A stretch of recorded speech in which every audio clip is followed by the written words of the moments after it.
Hey everyone, glad to have you here. If this is your first time, don't forget to subscribe. It helps me bring you more stories like this. Let me know in the comments where you're listening from. Now, get comfortable, it's time to dive into a chilling tale. I remember the first time I saw her. The ship. She arrived at dawn just as the mist was beginning to roll off the water. The horizon was still painted with the last gray strokes of night, and the sea. The sea was still. No waves, no sound, no gulls, just silence, like the world had stopped breathing. We didn't notice her at first. Not because she was small, no. She was quite large for her time, wide across the hull, with deep red sails curled tight like dried leaves. But she moved too slowly, gliding across the water as if pushed by something we couldn't see. Not the wind, not the tide. Just motion. Quiet, steady motion. That morning I was stationed at the watchtower above our port, a fishing village tucked into the southern coast of Japan. Small, simple, honest. We traded fish for salt and rice, and we watched the sea for storms, not strangers. But when the ship came in, when her blackened bow broke the edge of the bay, everything inside me stilled. It wasn't fear. It wasn't awe. It was something older than that, a quiet voice in the back of my mind saying, "This doesn't belong here." I rang the bell, softly. One chime, not three. That meant unknown vessel. No sign of aggression. Fishermen looked up from their nets. Women paused at their washing stones. The shrine keeper stepped out of the temple, squinting into the dawn. By the time the ship reached the edge of the dock, most of the village had gathered. But still, no one moved. Because now, we could see it clearly. Her hull was scarred, streaked with salt and something darker, maybe pitch, maybe worse. The paint on her sides was peeled away, revealing wood that looked older than wood should, as if it had been underwater for years, then dragged back up into air. There were no flags, no markings, no banners, no name. And no crew. Not a single soul on deck. We waited, 10 minutes, then 20. The ship didn't anchor, just drifted into the dock, the current strangely obedient. Finally, one of the guards, a boy named Ryota, barely old enough to carry his spear, stepped forward. He called out, "Hello." No answer. "Do you need help?" "Nothing." The boat creaked softly as it touched the edge of the pier. No one on board moved. No one on board breathed. That was when the old priest Junichi, who rarely left his shrine, whispered something I'll never forget. "She came from the west? No ship returns from the west?" I didn't know what he meant. Not yet. But later, I would. Our headman, cautious but practical, ordered a boarding. 2 of us would go aboard, myself and another guard, Daisuke. We were both experienced sailors. We could tell if the ship had been damaged, if there were any survivors below, or if the hull was infected with rot or worse. I remember my hand tightening on the rope ladder. The deck felt wrong under my boots. Too dry, like it had been scorched by the sun, but the air around it remained cool and damp. The boards didn't creak the way they should.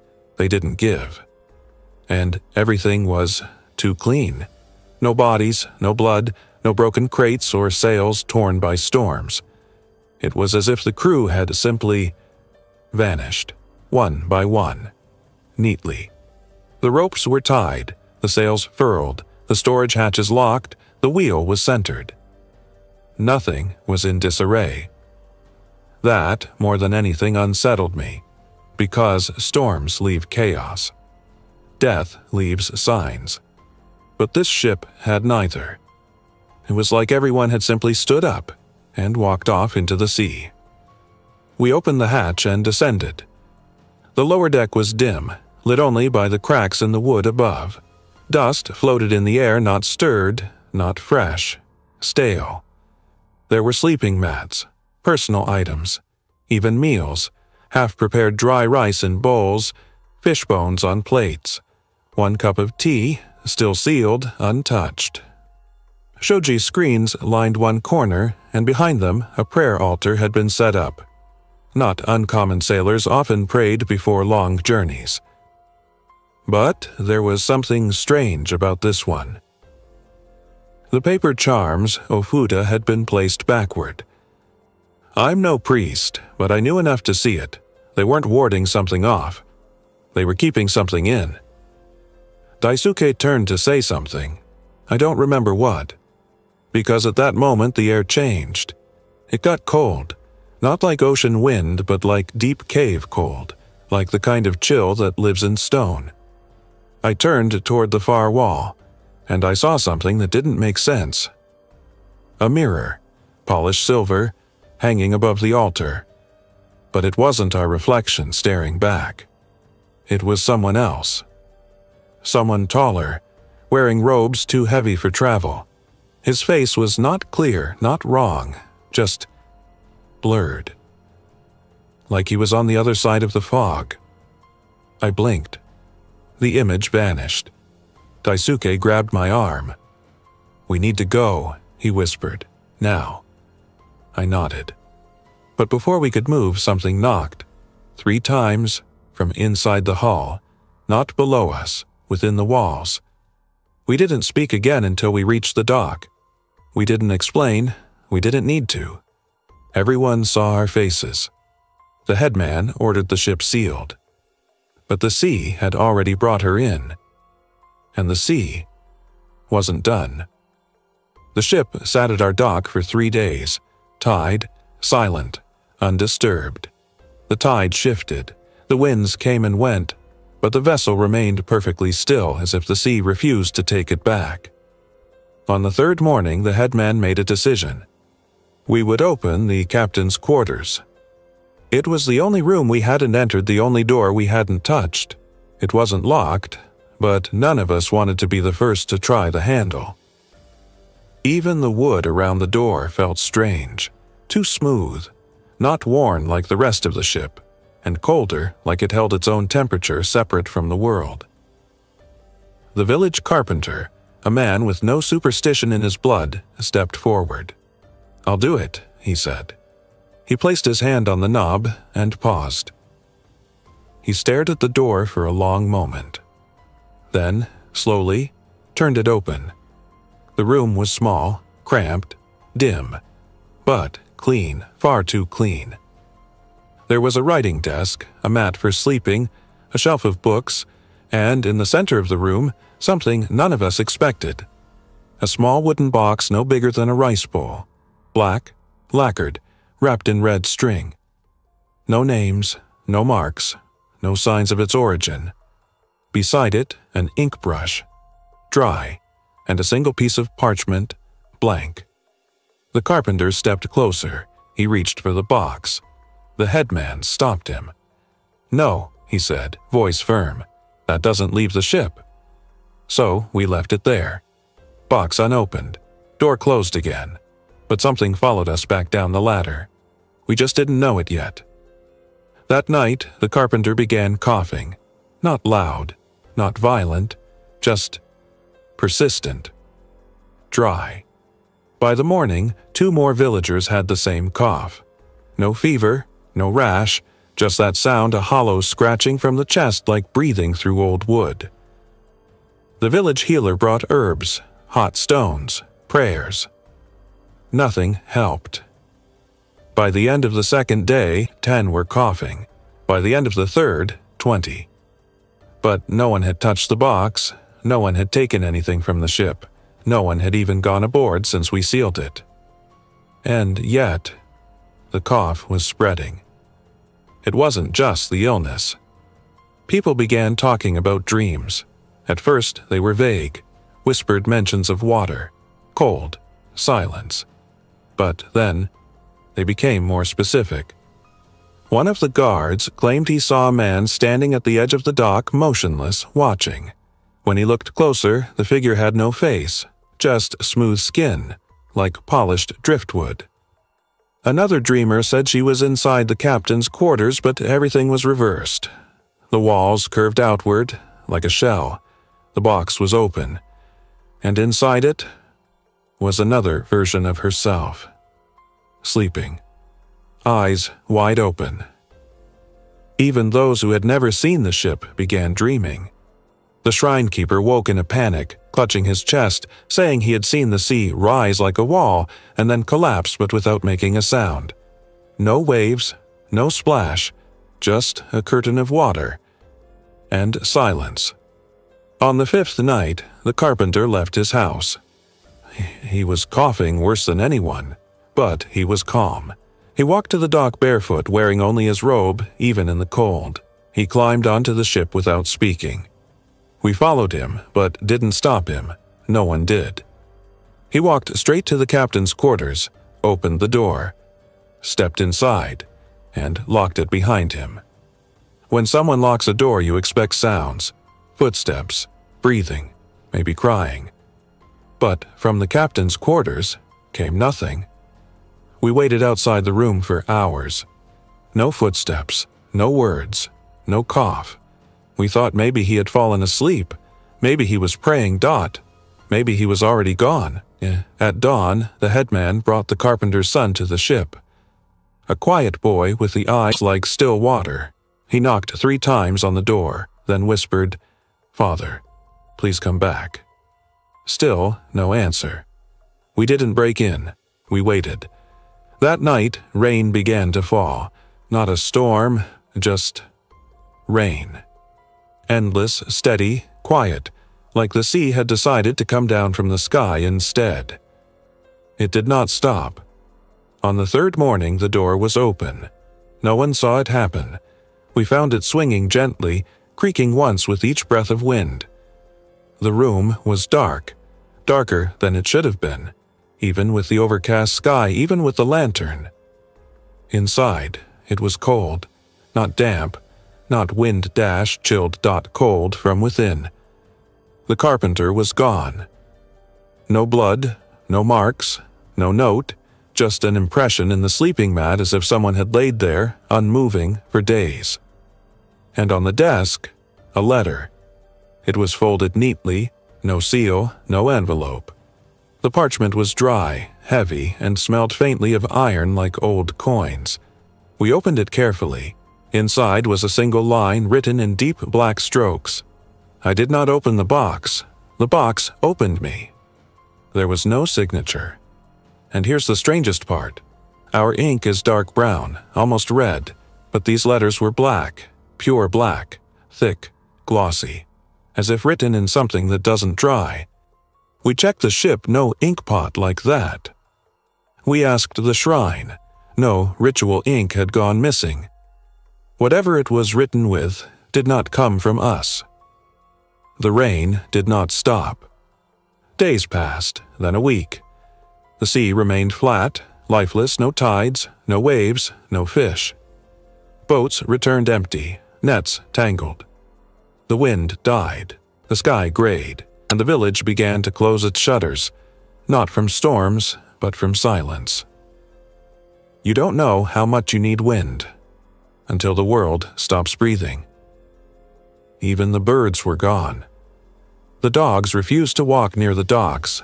Children stopped speaking, and the dreams got worse. Now, people dreamed not of water but of mirrors. Mirrors on walls, mirrors where windows should be, and in those mirrors, people moved, but not the dreamers. They watched themselves watching back. A child found something on the shoreline. A black seashell, perfectly round with ridges that spiraled inward too tightly to be natural. She picked it up, showed it to her mother. And before nightfall, she began coughing. The same cough. But her family had not touched the ship, had not left the house, had not even come near the harbor. We threw the shell into the fire. It didn't burn. We buried it in the shrine's garden beneath the old pine. The next morning, the tree was dead. We began covering the mirrors. First in the shrine, then in homes. People said they saw too much in them, or not enough. One man claimed his reflection smiled before he did. Another said he saw his back, not his front. One child pointed at a mirror and said, "That's where Father went." But his father was still asleep, or so we thought.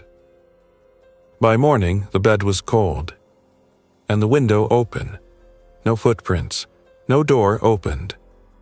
Only the mirror, still uncovered. We broke it. It didn't shatter. It just went dark. The sea remained still. The rain refused to end.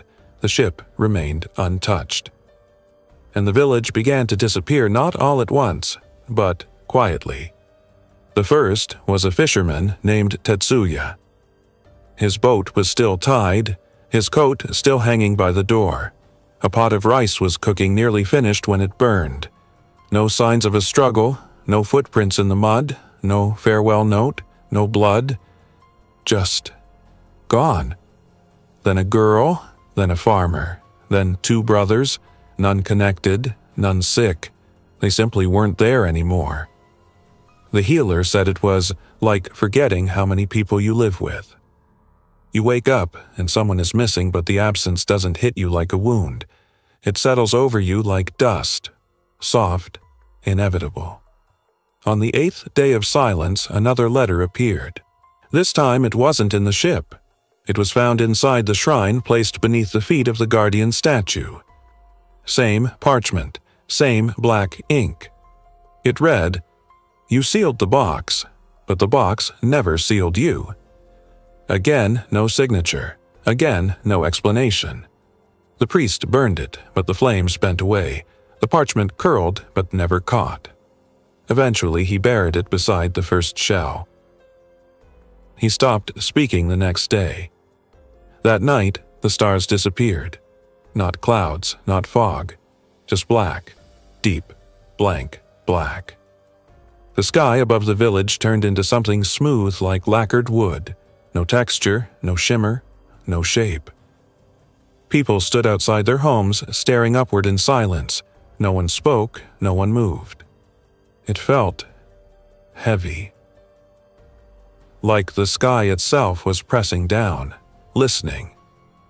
One man fell to his knees and whispered, "We were not meant to open it."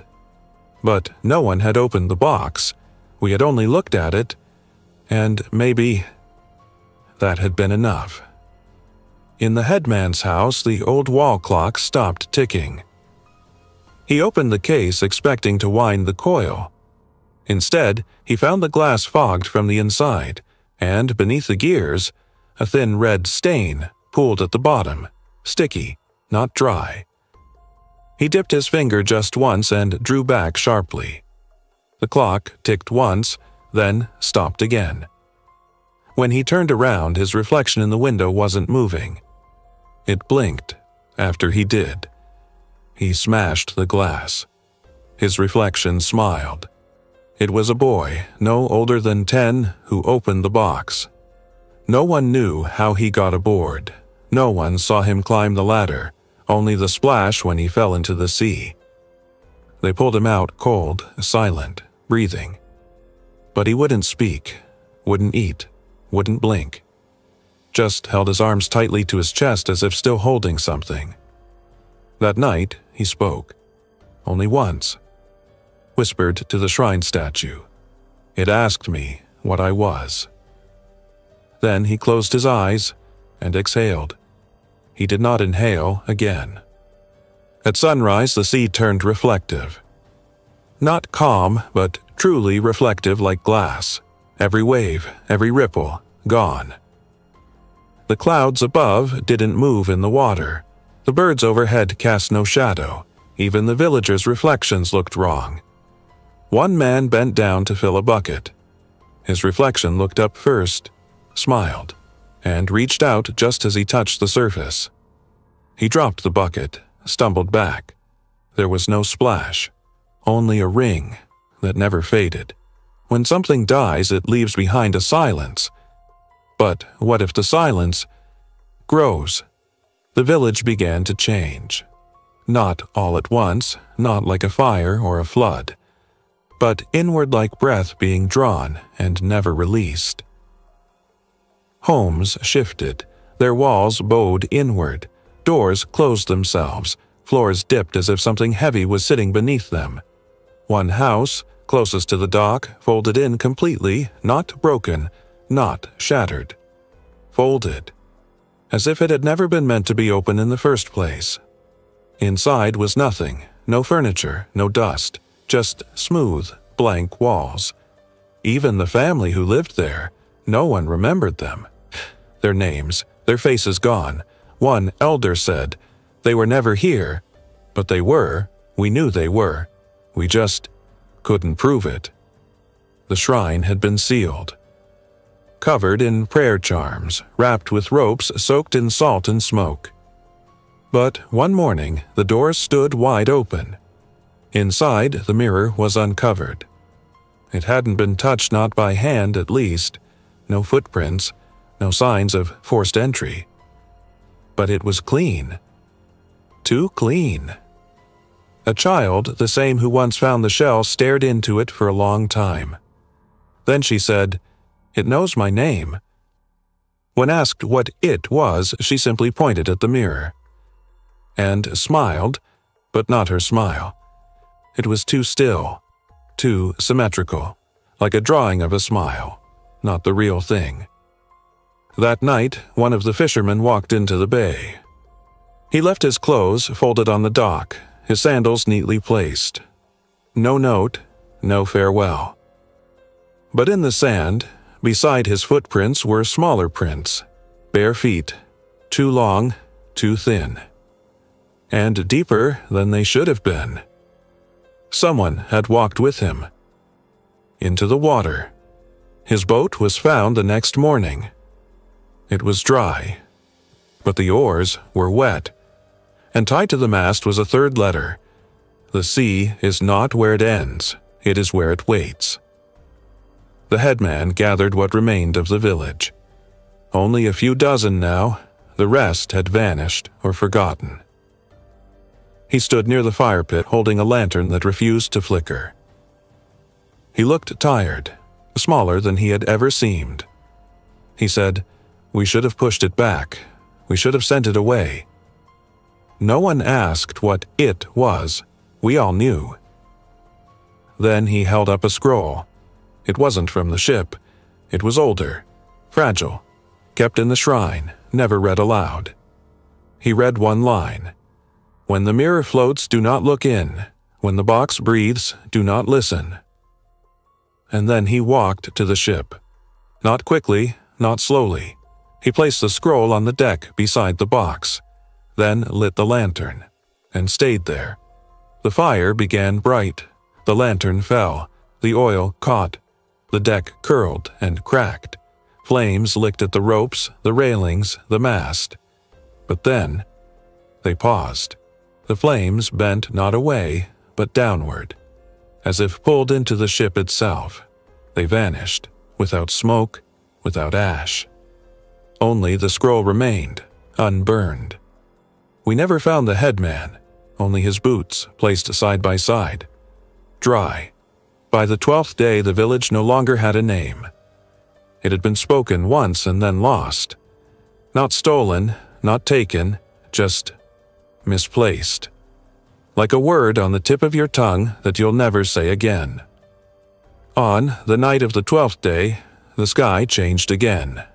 The stars came back, but they were not where they should have been. Constellations were wrong, shapes twisted, the North Star moved.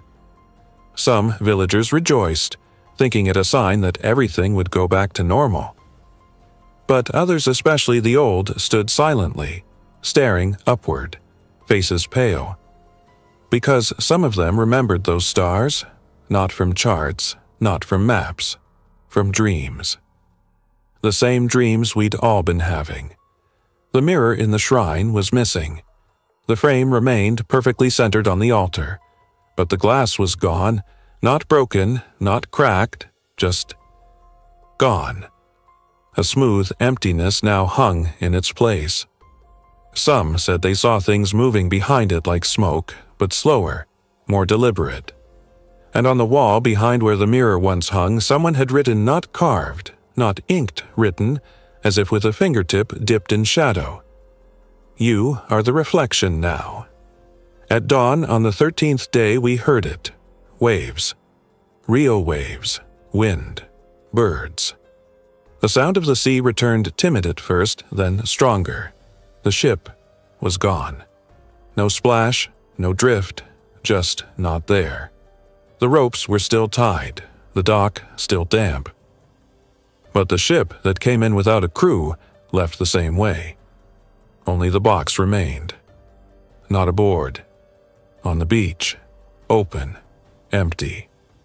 But lined with black cloth smooth as mirror glass. We buried the box. Far from the water, deep into the forest. The priest, the one who still remembered how to speak, recited old words. Words no one wrote down. The ground was still, the trees quiet. But when we returned to the village, there was a letter waiting. Pinned to the door of the shrine. Same ink, same parchment, but this one was longer. It read, "We do not arrive, we are remembered. We do not leave, we are forgotten.